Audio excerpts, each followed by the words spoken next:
God delivers you from Egypt. Gusto ni Lord na ituro sa atin po that He is the God who delivers us from Egypt.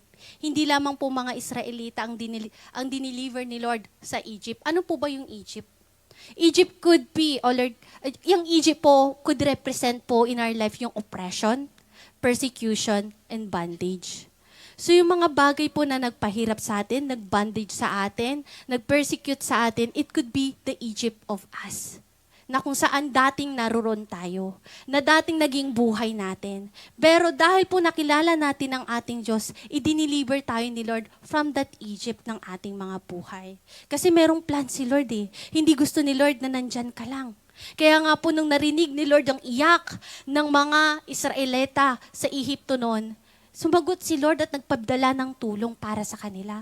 Kasi hindi naman yan yung promise ko sa inyo eh. Hindi lang naman yan yung nais ko sa inyo eh. Pero meron akong mas magandang plano sa inyo. Kaya nga sabi sa Exodus 20 verse 2, I am the Lord your God who brought you out of the land of Egypt, out of the house of slavery. And that is the Egypt. That is our Egypt, na gusto ni Lord tayo ma-deliver at hindi tayo mag-remain at mag-retain from that very place. Dahil sabi sa Exodus 3 verse 8, and I have come down to deliver them from the Egyptians and to bring them up out of that land to a good and broad land, a land flowing with milk and honey. So yun pala yung plano ni Lord, no? Deliver sila doon kasi hindi naman talaga yun yung place nila. Pero si Lord sabi niya nung nasa Egypt sila, meron akong plano sa inyo, hindi lang to retain from that place para ma-oppress, para maging bondage, at para ma-persecute.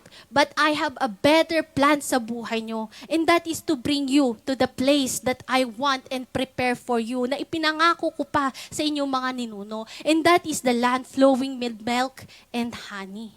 That's why God wants us to be delivered from that place. Kasi nga po, merong magandang plano si Lord sa buhay ng bawat isa sa atin.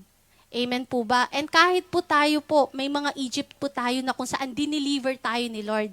Yung iba po, from pornography, dineliver sila ni Lord from that sin. Yung iba naman po, God delivered them from that place po na kung saan persecuted sila, umiiyak sila na, Lord, ayoko na ng ganitong buhay. Lord, ayoko na sa situation na to, ang hirap na malayo sa'yo. That's why God helped them. That's why God is helping us para matulungan tayo ma-deliver dahil meron siyang magandang plano sa atin, sa buhay ng bawat isa sa atin, not to remain from that Egypt, but to go to the promised land.